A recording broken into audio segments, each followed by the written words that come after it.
You are listening to a Core Confidence Life production. www.coreconfidencelife.com.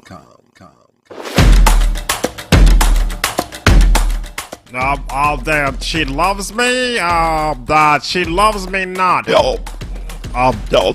She loves me. She loves me not. Welcome to the Core Confidence Life. I'm your host, Dennis, broadcasting to you from New York City. All right. On today's program, we're going to be talking to a man that will tell us a story about how he saved his marriage. Here on the Core Confidence Life, you know, we talk about relationships, right? Core self-confidence and how to make that work for your relationships and your success. So today we're focusing on saving your marriage. Listening to a man to tell us a story about how he saved his marriage. So listen to it. You can gain some knowledge from it as he shares insights on what a man does to stay in touch with his relationship. Welcome to the Core Confidence Life. I am your host, Dennis R. Sumlin, coach and educator. If this is your first time tuning into the show, welcome and tell all your friends. You are listening to a men's development podcast. We talk about developing core self-confidence and self-esteem. That's right. We want to make you successful. We want to unlock your personal power so you can develop the confidence to attract the relationships and success and life satisfaction you want. And we're all about making you self-confident on the stage, in the office, and at home. Everywhere you go, you should own confidence. You should walk confidence. You should embody confidence everywhere you go. All right, so today we're going to be listening to a story by a man who had to go ahead and do what he could do to save his marriage. Often here on the program, we talk about saving your marriage, right? So there's several shows that we have on building great relationships with your wife and kids. So you certainly go on the website, coreconfidencelife.com, to find all of those old podcasts about having a great relationship with your wife and kids. And so now we're going to get into a story of a man who has strived to have a great relationship with his wife. They've gone through ups and downs, and he's here to tell you the result of all the work that they've put in to save their marriage.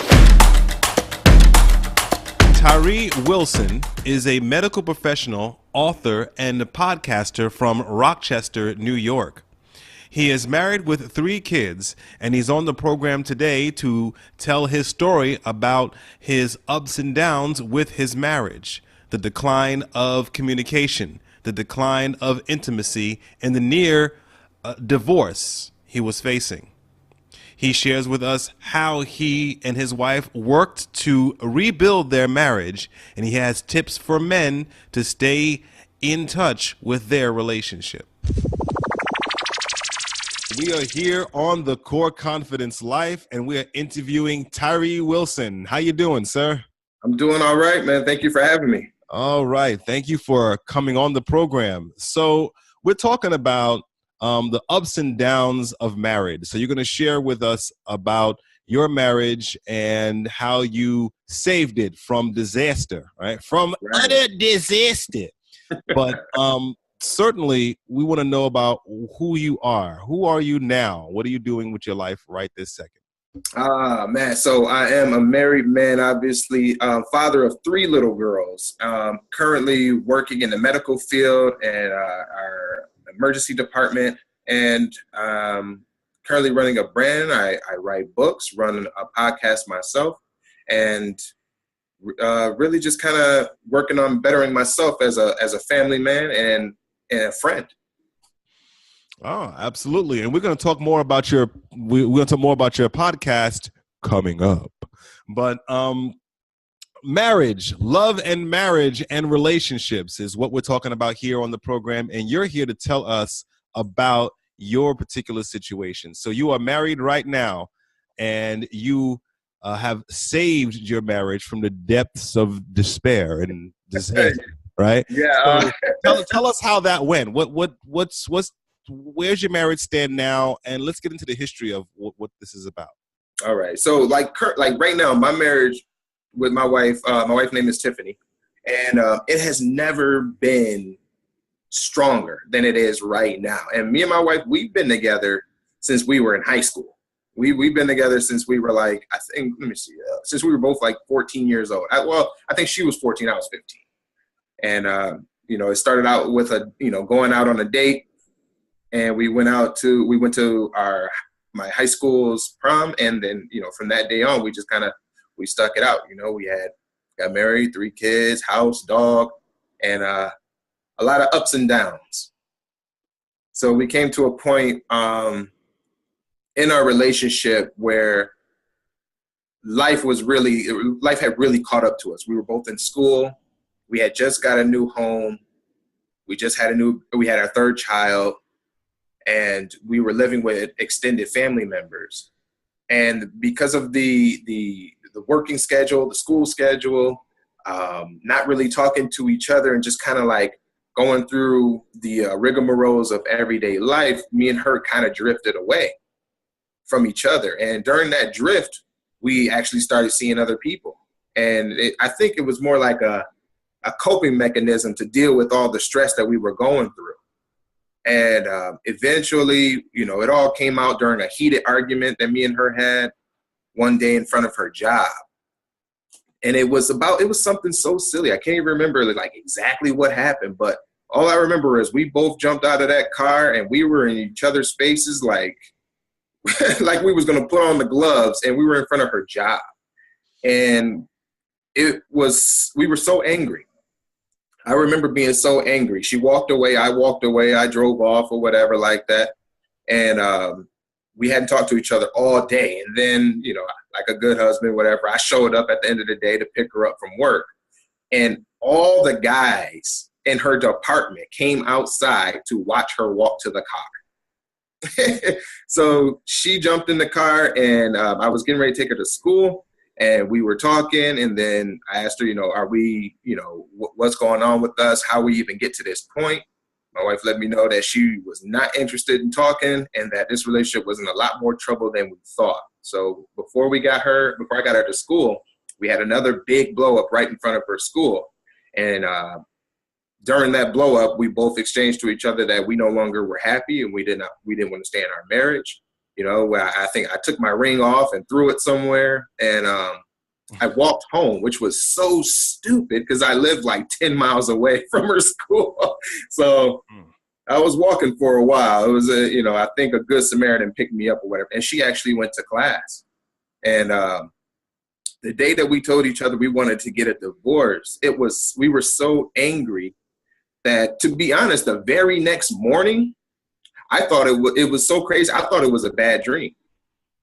So I woke up and I'm looking at her and she's not even looking at me. And so I stopped for a minute and I asked her,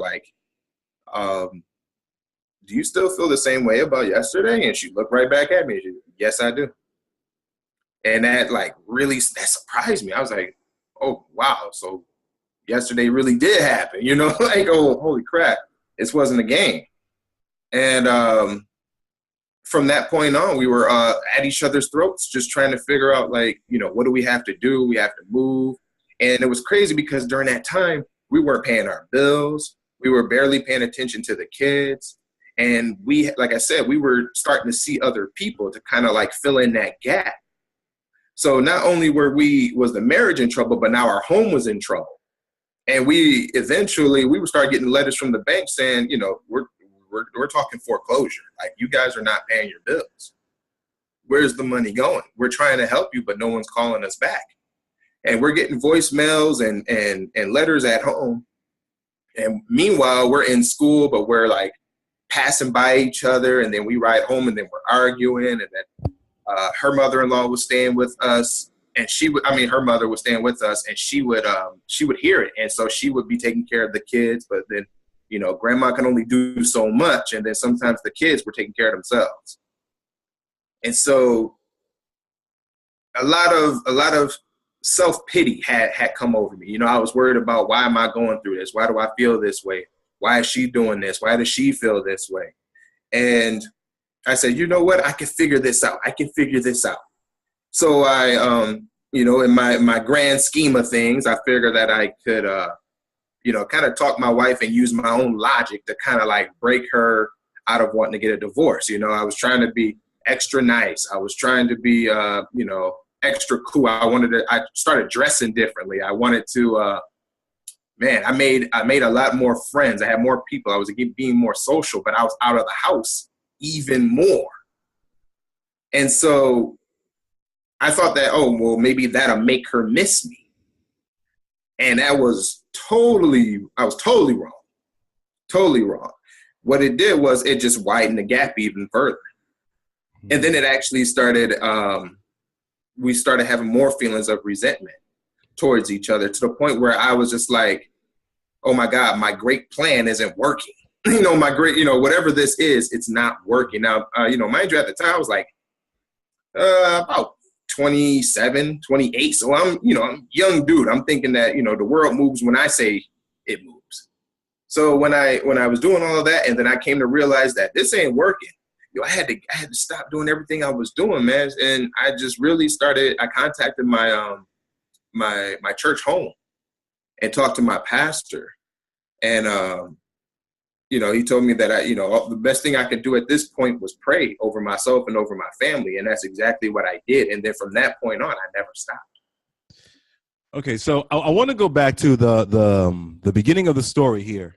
Mm-hmm. When you indicated that there was some things going on, you and your wife were a little distant, and then you began seeing other people. So were both of you seeing other people? Yes. Like the way I look at it now, yeah, we were both seeing other people, and not so much like, I don't want to say sleeping with other people, but I will say that we were spending significant time with with opposite sex. Yeah. We were spending significant time. Yeah. So what specifically led up to the point where you were seeing other people? What parts were leading up to that? Because obviously that happened because of a reason. So from what you know now, what led to you deciding, you know what, I'm going to start, seeing other people. I'm going to start seeing this chick over here. She looks right. I think like I said, when I was younger, for a lot of guys that's around that age, what starts is that you don't deal with rejection well. So if I wanted to, say I wanted to do something with my wife, say I wanted to sleep with my wife, or I wanted to, if I wanted to go play basketball, like little stupid things like that, like little things over a long period of time. Mm-hmm. I got really tired of asking for permission to do it. Yeah. Mm-hmm. Then I got tired of, waiting for someone else to do it. So I was just like, you know what? So some of the top reasons were you felt like you wasn't getting enough sex the way you wanted, and you wasn't being able to do joint activities with her. Like what are some specific reasons in your system? Yeah, it was the joint activities with her, and then some activities I wanted to do alone, because at some point you want your alone time. A lot of people say that you should have some of your own personal time. So for me, it was playing basketball. Yeah. And then it came to a point where even playing basketball was apparently a problem. And she later came to tell me that it wasn't the basketball; it was the amount of time I was playing basketball. All right. So this setting the stage, when you wanted to do things alone, there was a problem. When you wanted to do joint stuff, there may have been a problem. If you wanted maybe a little bit more sex than she wanted, there was a problem. So all of these things led to you kind of drifting into I'm gonna go over here. Right. That's the way I thought at the time, because it was like, I'm not getting nothing I want. Why, you know what I'm saying? Like, whatever, and let me tell you, like, spending time with other people, so when you're spending time with somebody new, they trying to impress you. Yeah. They want you to do your thing. So any and everything I wanted to do, it was all, if I wanted to show up like a thief in the night, that's what I could do. If I wanted to leave and not call for a few days, I could do that. Yeah. That's just, that's what it was. And for her, it was, I guess, a little bit of the same, but if there was another guy around, because I was gone, the other guy was saying, yeah, listen, I'll be there. I'll be there for you. Yeah. So, and I learned the difference between men and women. Guys, we like to make, stick and move. We like to do that. And women like to feel secure. Yeah. So, that there's the different motivations and what men and women do as far as seeing other people. Right. Okay. So moving forward to the timeline. So over time, both of you are doing these different things, and it's slowly putting a gap between you wider and wider and wider. Yes. So at what point did you say, okay, this is enough of this? I gotta, try to think what happened to you. Was it something you came across? Was it some drama that happened? Was it someone else to let you know? When did you get to the point where you said, I gotta fix this? Man, let me tell you, there should have been, I think there was I want to say there were 3 instances, but only one sticks out. And a lot of people I talk to, they my family and friends and other people I talk to, they hear this a lot. And it was the night that me and my wife were arguing with each other. We were coming home from school, right? We're coming home from school, and it's 11:30 at night. It's a school night for my girls. We come home, and we're slamming our stuff down because we're arguing with each other about what we're doing behind each other's backs and stuff like that. And my mother-in-law and my sister-in-law, they stay with us, right? They come out of the back of our house. They have the little what do they call it? It's like an in-law suite. So they come out of the in-law suite, and they rush us at the kitchen, which is the halfway point through the house. And they come to these are adults. They run right to us and say, "Your little girls, your little nasty little girls got problems. They got issues. They got attitudes, and I'm sick of this." And I'm like, okay, hi, how you doing? Tell me what's going on. And they said that my oldest child, Skylar, tried to burn the house down. And I was like, whoa, that's a red alert. Why is she trying to burn the house down? And I wanted to figure out what was going on with my daughter. So my mother-in-law says, well, I'm not here to talk about what's wrong with her. She just needs to pay for what she's done. So she calls to my daughter. She's upstairs. They're all in the bed. This is still a school night. Me and my wife just came in the house. So we're kind of tired and not really in the mood for that. But, let's do it. So she comes downstairs, and I ask her, Sky, what happened to that? What happened? And she said, oh, I set some papers and some pencils on fire on the stove. And we asked her, why would you do such a thing? And she had no real answer or whatever at the time, little kids. She says, I don't know. I don't know why I did it. And so I'm so upset with her. And I said, okay, where's all the burnt up paperwork and stuff? They said they threw it in the trash. And I said, okay, I want you to go to bed. We'll talk about this tomorrow. And she says, okay. She goes to bed. So my daughter goes back upstairs. My mother-in-law looks at me and she says, boy, I know you would never do anything to parent these little girls. You don't do anything in this house. And I kind of took offense to that. And I was like, wait, what do you want me to do? You want me to bust her upside her head? You want me to spank her right in front of you? Is that what will make you feel good? I told her that there's a lot going on in our house. And the girls they're fed up too. And whatever's happening, that's abnormal behavior for my children. So we get into it a little bit more about who's a real parent in the house or something like that. So I tell my mother-in-law that, I'm getting real upset. I don't want to talk about this. And so I walk away. I walk out of the kitchen. My wife and my sister-in-law are both watching me. And then my mother-in-law screams something at me just before I leave the front door. She was like, yeah, you better run. You nothing but a coward. I've been called a lot of things, Dennis, but a coward is not one of them.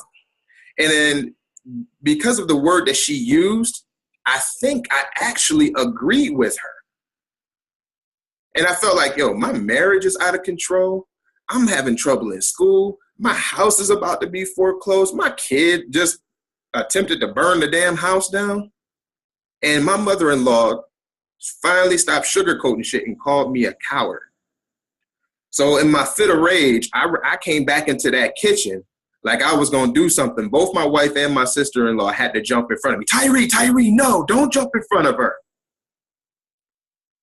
And I just looked at her and I said, you know what? You mad because your own husband left you. You mad because he divorced your ass. And you think that I'm that second coming. So I looked at my wife and I looked at my sister-in-law and I told her, I am done with your mother. I'm done with this.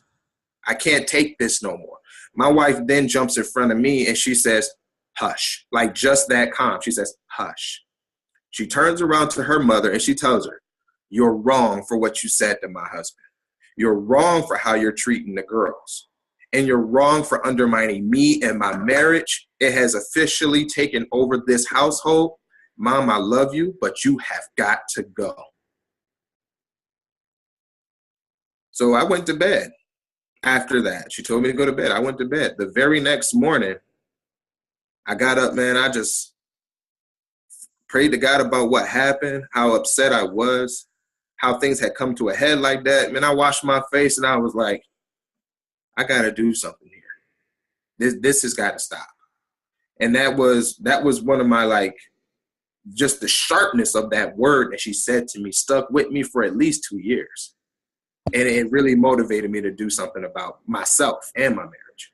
So let's stick on this here. The word coward seems to have triggered something in you at that time, like, oh, shit. So exactly what were you feeling about that word coward? Why did that trigger? What did it bring up for you? Let's get into what did that word do to you internally? Man, if we was to get into that word alone, we're going to talk about my childhood. Okay, well, can we do a Cliff Notes version? Word. Okay, the Cliff Notes version is, I've always had this feeling that I was meant to do something more, right? More than what I'm currently doing, no matter what it was.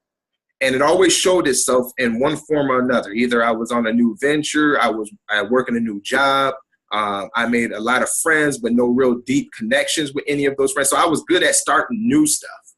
I was good at getting ready to do stuff, but I was never good at completing things. I was in love with brand new and shiny, but I would never do the work to completion. And I mean, that took over in like my sports. Like I always believed I wasn't as good in basketball as I could have been had I done more training, had I done, got more coaching and then took myself more serious. Same thing went with my career as an auto body tech. Like I felt like I could have been a master technician by now had I taken my training more serious. So, and then the same thing happened with my wife. Like listen, my wife is the most beautiful woman I have ever seen. And when we first met each other, I felt the same way as a 14-year-old. I was like, oh my gosh, she is, whoa, like, you know what I'm saying, smoking, like, oh my God. And I always thought that, why am I with her? Like, she could just leave me any minute. And I carried that with me all throughout my teens and then all through my 20s. I'm still like, how did I get this girl? Like, how am I with her? And all of that just culminated into that one word, because you've always been afraid.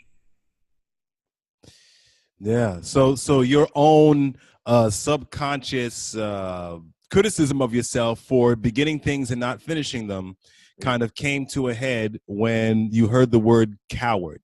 Right. Yeah. Yeah, man. And like I said, that broke all the glass, man. It broke all the glass because they said, the truth hurts. The truth hurts, but it's through the truth that the healing and the restoration could then take place. So that was my bitch slap of truth right there. Yeah. All right. So after you was bitch slapped, after you got slapped over the head with the word coward, what was your next move into trying to fix everything? I went to find my wedding ring, and I was because I was, going without it for a few months. Yeah, you threw it down the sewer. I remember that. Yeah. I went back to school. Is lucky enough. Well, it wasn't where I thought I threw it, but I went around. I don't know if you guys know about like Bill Graves or something like that in Henrietta. But when I threw it, I didn't know I threw it that far. But lucky enough, I just walked down the parking lot and I saw something shining. Just the light just hit it just right. And I saw it shining just next to the edge of the grass. And I walked over there, and I'm just like, you have got to be kidding me. There was like, the ring wasn't dirty. It wasn't ran over or anything like that. It was just sitting there. I grabbed my ring, man. I put it back on my finger. And I rocked it ever since. My wife had been took her ring off. I just decided, you know what? No. And I put my ring back on and I came home. And before my wife got out the shower for work, she came in the room and she saw I was wearing my ring. She even paused for a second. Now, mind you, she was still talking about divorce. She wasn't talking about being together. She was just, she took a moment and she saw that I was still wearing my ring. And she said, well, what's going on? And I just said, I'm making a decision for myself. Like, enough is enough, and I'm willing to do what I have to do. And I just left it at that, because we were still really not talking to each other too much. I just wanted to keep it brief for her. So that first symbolistic thing is you went and you put your ring back on. Yeah. Mm-hmm. And then the substance of what you did to make things better. What did you do? What was the first thing you did in reference to fixing your relationship with your wife? The first thing I did was I had to admit I got a little bit of help off of the YouTubes again. That's okay. And try to figure out like what do men in my position, what is a smart thing to do when you want somebody to see the changes you're prepared to make. And it's like a business move. You have to ask. You have to ask these people before you give them what they want or what they need. You got to ask them first if this is what you want or what you need. So I grabbed my journal. I went to my wife. We were she was on break for school, and I went to her and I asked her, "Okay, I just need your help in developing myself so that no matter what, in whatever relationship I end up in, I'm not committing the same problems, the same offenses that I did in our marriage. Is there a way you can help me with that?" And she just said, yeah, I can. Most definitely. You know what I'm saying? You're talking about a wife who got some issues with her husband. She's going to say something. So, and what I did is I listened to her. I asked her good questions. Everything she asked, I asked a more narrow question, more focused question. And I just wrote everything. And I think we came up with like 6 pages. 6 pages. 6 pages. You almost wrote a mini ebook on this. You know what? I should turn it to. I still got that journal too. Yeah, you could structure it, turning into a mini ebook. I'll promote it for you. That's what's up, man. And when we were finished, I asked another question. I said, "Is that it?" And just waited for a second, and then she told me, "Yeah, that's it." And so it was crazy because in my own mind, like those things, what she was talking about seemed impossible at the time because my own feelings was thrown in front of what her intentions were. So I was like, anything she had to say about me, I took it in a negative connotation. But when it was all said and done, and I looked over that list, I was like, these are things I can do like today. All right, so come on. Let's be brave. What's some of those things on that list? Oh, my goodness. Come on, give me just 1 or 2. Okay. Give me 2. Give you 2. Yeah, don't give me this Man, 1. I don't know, man. A list from the women can sound so. All right. Here we go.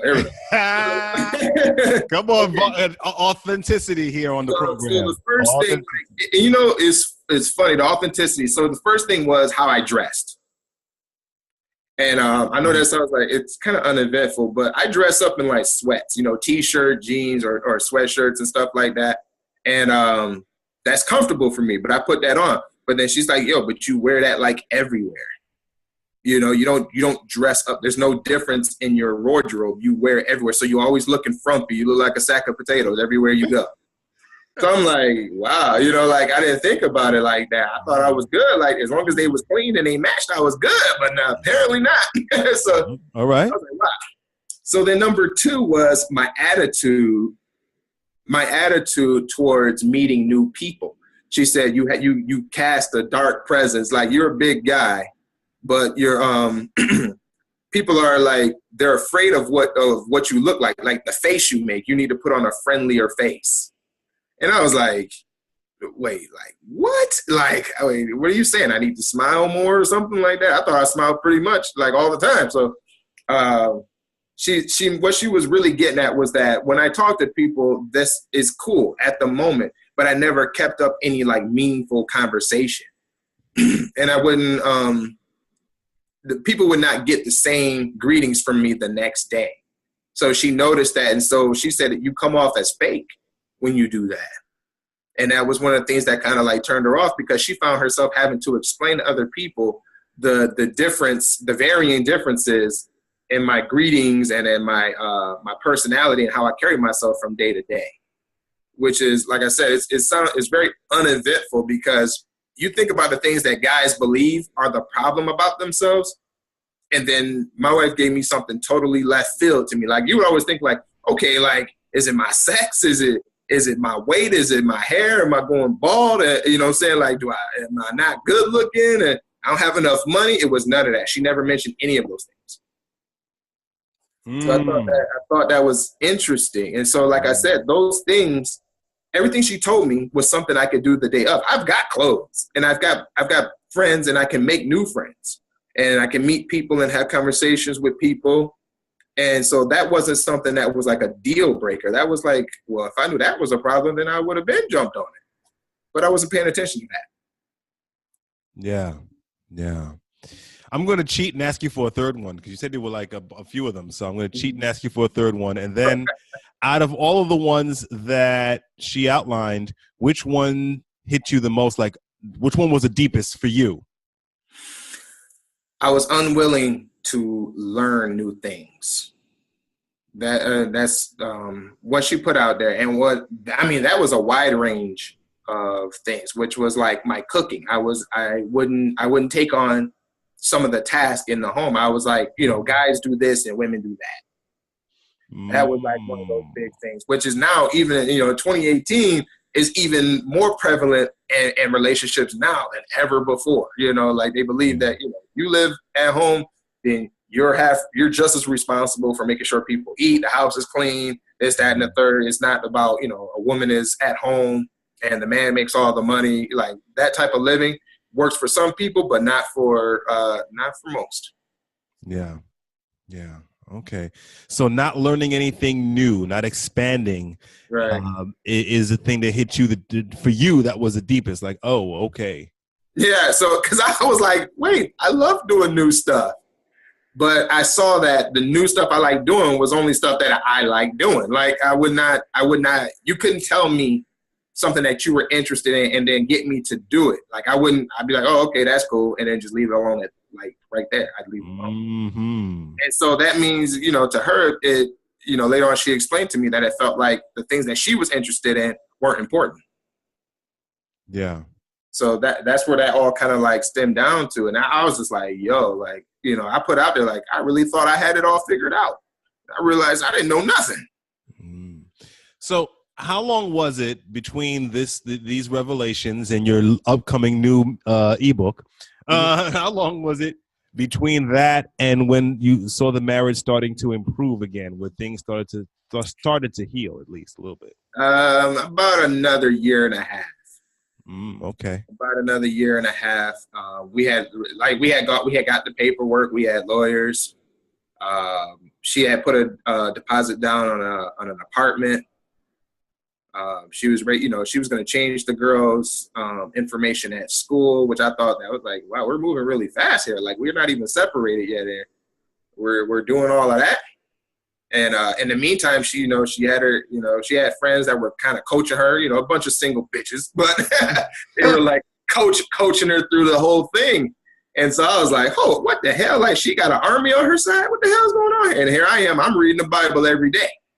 Now I'm trying to get it right through the Bible. She got an army of folk calling, texting, keeping in touch with her, all kinds of craziness. And so I just told myself, man, the devil's a lie, man. I'm not even gonna get caught up in all. He want me to see all that. And it was hard. Don't get me wrong. It was definitely hard. We had some instances where it was just like, okay, like, not that the marriage is in trouble, but our family is like the family is in trouble. Like, we're putting our girls in danger. What the hell? Like, where do we stop? Where do we get off this train?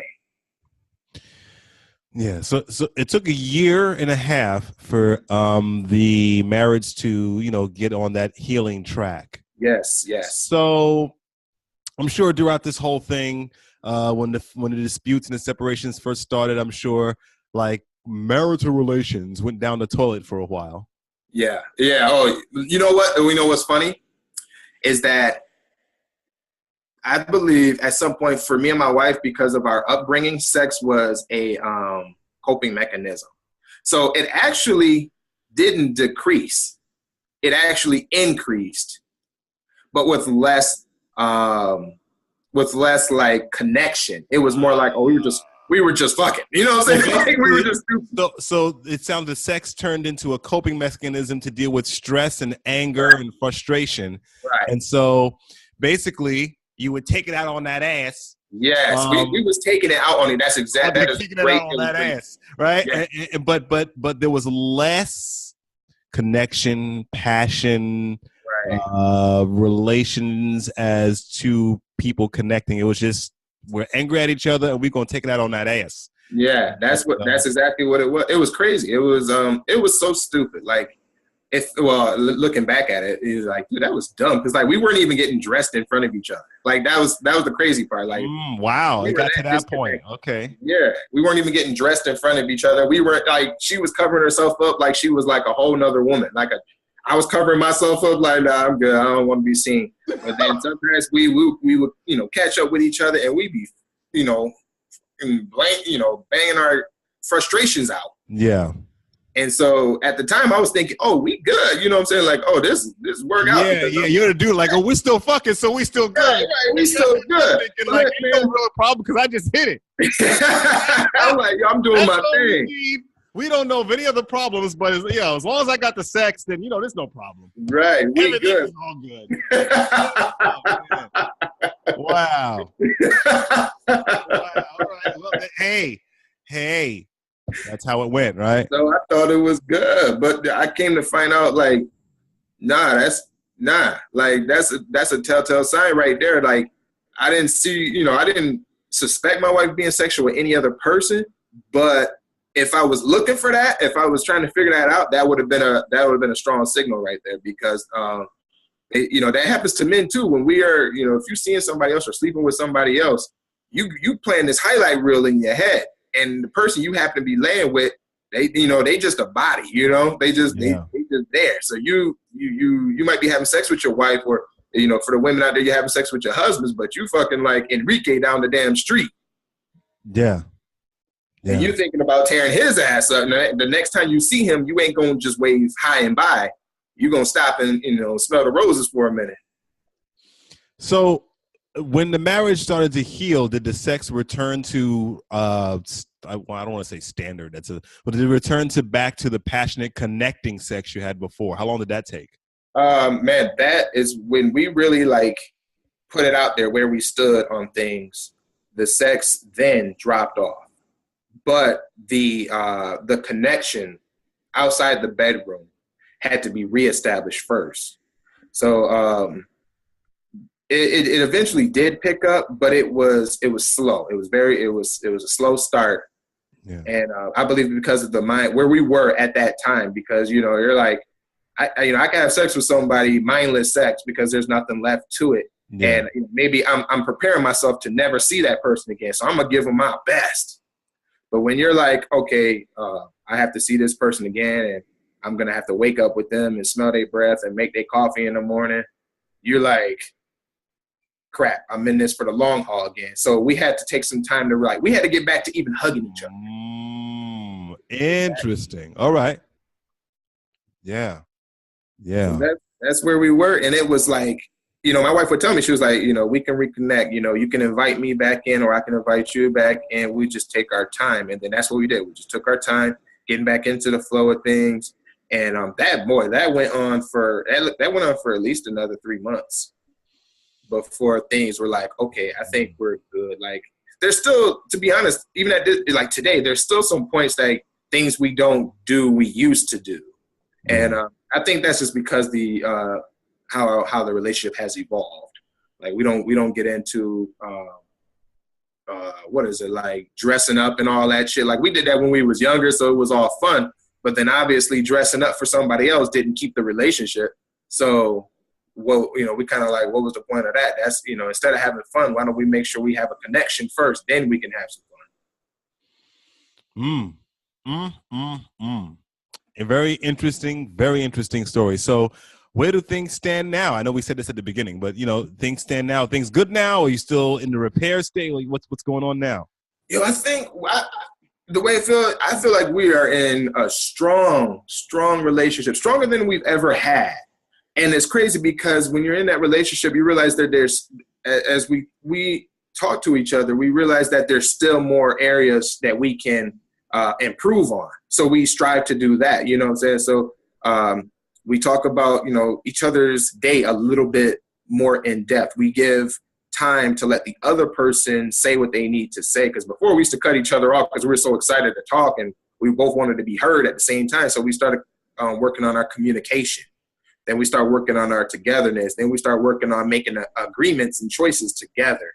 And then we start working on how do we supporting each other in our choices. We were never like, oh, this is what she thinks and this is what I think. It was we make compromises, and we give. We gave more. We give more than what we take from each other. So and by doing that, we ask each other, how it really get down to, how do you feel? What's going on with you? Do you still feel this way about this? Do you still think this way about that? And my wife calls it leaving deposits in the bank. Those little things that I do and the little things that she does, it helps so that when we finally do see each other at the end of the day, there isn't too much to talk about. We just go right into we might go right into the bedroom, or we might give each other like a back rub or something like that. Or we'll talk about, what we can do for the girls for a family weekend or something. So even our conversations had changed. The way we talk and listen to each other had changed. And then we go to church more often now. And if we're not at church, we're on YouTube listening to sermons from T.D. Jakes and Joyce Myers, Joel Osteen, people like that. And now we both started our businesses this year. And so, like I said, I've never felt our relationship stronger than it's ever been this point now. All right. That's pretty good. You came a long way, right? Yeah. A long way. So if men are listening to this show right now and they may be experiencing the same things with their partners, right? Mm-hmm. Give me 3 things that you do to maintain your marriage right now, maintain communication, maintain intimacy, maintain all the good relations that a relationship has to offer. Give me some 3 tips for that. I'm going to tell you. Okay, I got you. Okay, number 1, for all the fellas that's listening, get some rest. Whatever you're doing, whatever you do for work or business, whatever the case may be, you have to get your rest. And I don't care how you get it. If you got to go to sleep, take some naps, have some days off. I'm not answering my phone. I'm not giving to anybody else who's not under my roof. You got to give your mind some rest, because I tell you, I made a lot of mistakes. I said a lot of stupid things, and I misunderstood a lot of things because I was so tired. And my wife was too. We were getting 3.5 to 4 hours of sleep for 2 years, and that's horrible. And we say a lot of mean and spiteful things when you're tired. So for you fellas out there, number 1, definitely please get your rest first. Get your recommended hours. Start taking care of yourself physically and spiritually. Whoever it is that you got to pray to, your higher power, whatever it is, start having conversations. And it don't have to be too formal, man. Just do it like you're talking to somebody you've known all your life. Number 2, I say give more. In your relationship, you should be giving. And so should your partner. But I say this more importantly for men, because a lot of men, we are natural leaders. That is the role that we fill. We're the leaders in our families and our relationships. What they call it in Christian religion is servant leadership. And that is, I lead my family by serving them. I provide for them what they need. I give them, most of what they want, and then I pray on the rest. So if your spouse is having a hard time relaxing with you, maybe she don't want to do what you're doing at home or something like that, or you guys spend time alone, that's cool and all, but also remember that you can be a place of restoration and caring. Like, you know, my wife comes home and, you know, she want a back rub. She's getting the back rub, you know, or I'll say, hey, I got a foot tub drawn for you, you know, like, you know, put your feet up or put your foot in the tub and soak your feet for a little while. And, you know, we're making dinner or I have a drink waiting for or something like that. And we'll just either be quiet, we'll watch a show, or we'll talk, you know, no distractions, put the phones down. That's what I mean, and give more. And through that, the ideal is that you'll lead them to then give into you, give more into, you know, what it is that helps you calm down from your day. And I learned that from my dad. You know, he used to work at an auto body shop, and he would just he'd be so tired by the end of the day. It would be like he'd get off at 5, and it'd be like 11 o'clock at night. He'd still be in his work clothes. And it's because he never had a chance to, like, relax. And my mom would ask him, like, where's dinner? And where's my drink and all this? And he never had a chance to relax. And it was funny because I was starting to do the same thing. And, you know, so he wasn't doing anything for her. She wasn't doing anything for him. And they would both just go to work, and they were very miserable for a few years. So I would say give more. Number 3, let things go. And I don't mean, you know, I don't only mean letting things go in your past or whoever hurt you, whoever doubted you, talked down to you, made you feel like less than a man. I'm also talking about let go of your own emotional hang-ups. You know, maybe you want somebody to feel the pain that you went through, so you causing pain in other people's lives. That's horrible. And it doesn't do anything but make that person's life miserable, and it makes your life even more miserable. I tell them for your health, for the love of your spouse, for the love of your children and their future, if you love them like you say you do, then don't worry about their present, worry about their future too. You got to learn to let things go. Now that was powerful. Right on, man. I'm serious. That was powerful. And well, first, I think number 1, the rest is so underrated.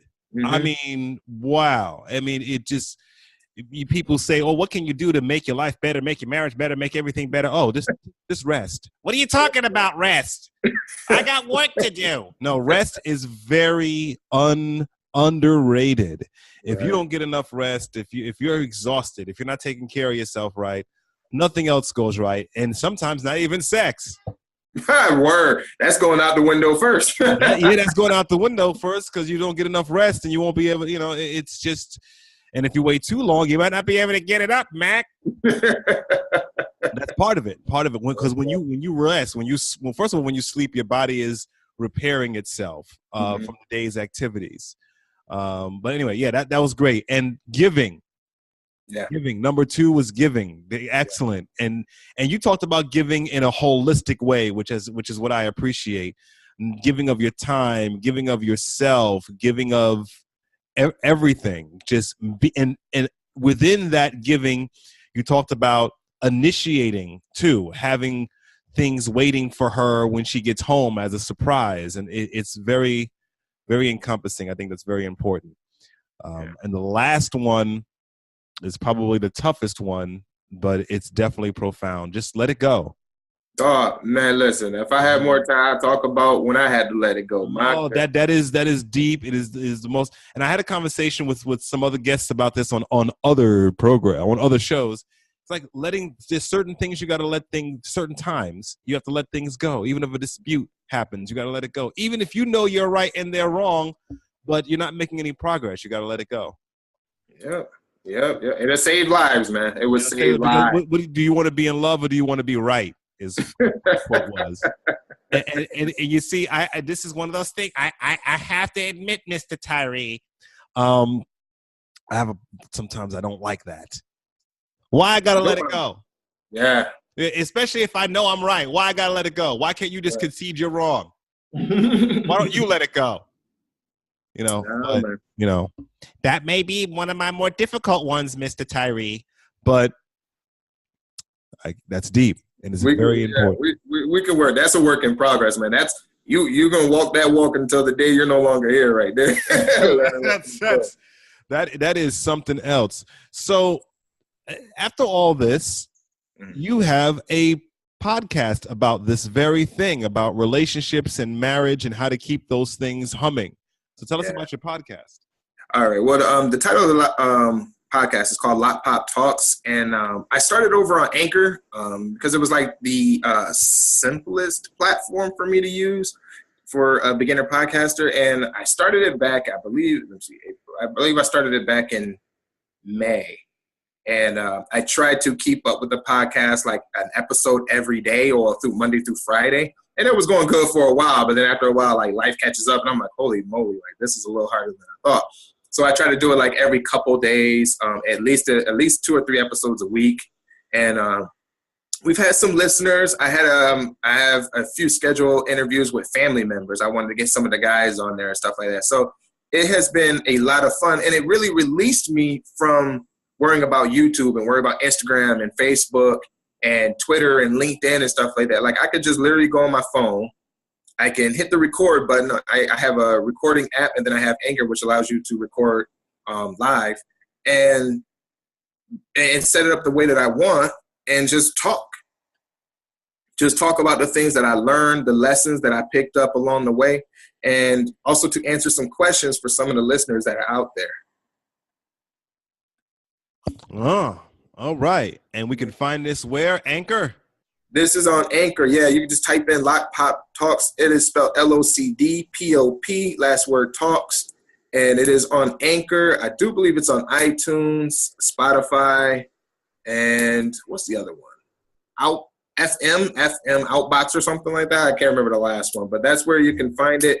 I also in the midst of uploading my podcast to YouTube as well. YouTube.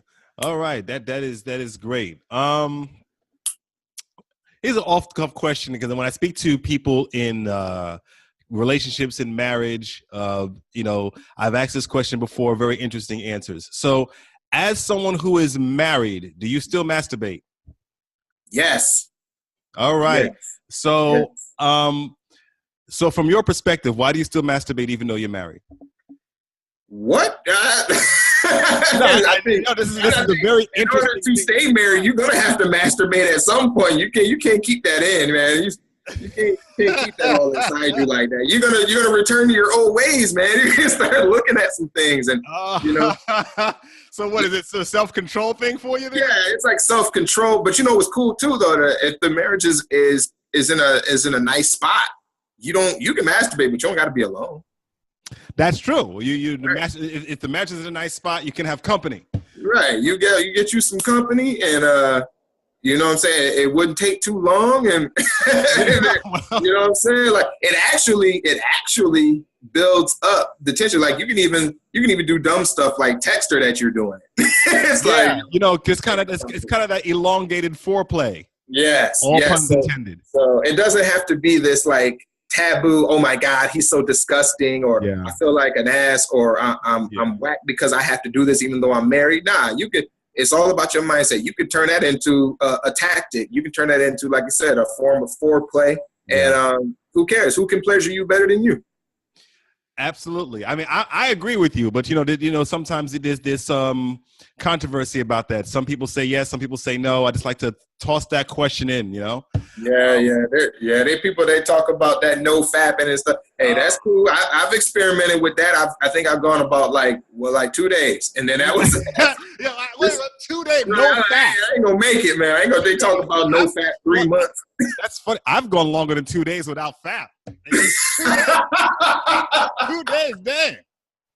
Yeah, no, I couldn't do it. After that, I'm like, I'll call her up at work. Like, hey, what time's your break?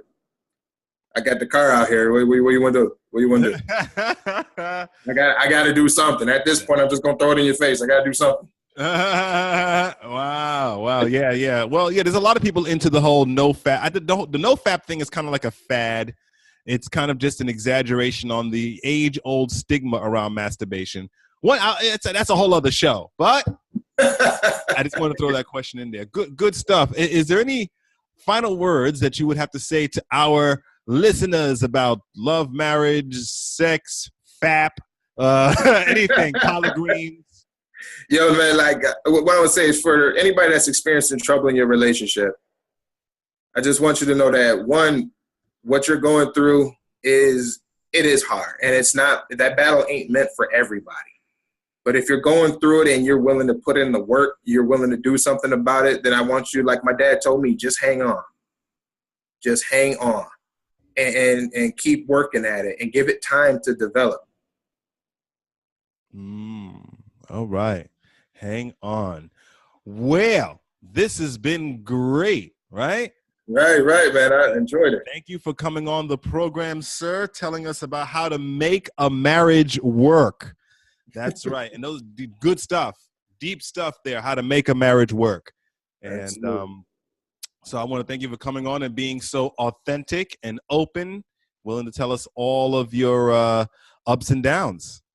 Yeah, man, no problem, man. I thank you, appreciate you for allowing me to be on the show and share my story, share my word with the listeners and whatnot. And I like I said, I really appreciate it. Thank you very much, Dennis. If you are a man who wants to share his story and experiences, tips and knowledge on how to overcome low self-esteem and lack of confidence to design the relationships and success you want, feel free to contact me at dennis@coreconfidencelife.com. That's dennis@coreconfidencelife.com, or go to the website coreconfidencelife.com/guest to fill out the application. You have been listening to the Men's Personal Development Program Core Confidence Life podcast. I'm your host, Dennis R. Sumlin, and we want you and your stories. So if you're a man with a story of surviving as a man through these rough times, be my guest. If you're someone who works with men as a professional and you have tips and methods for men to overcome their anxiety and blocks within themselves, we want to speak to you.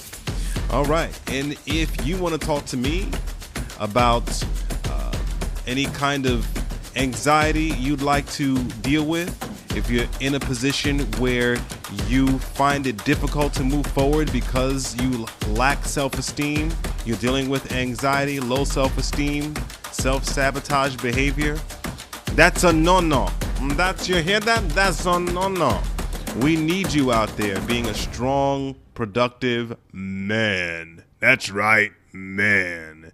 And until next time, contact me at dennis@coreconfidencelife.com and make sure that you have plenty of yeses for everyone else's no's.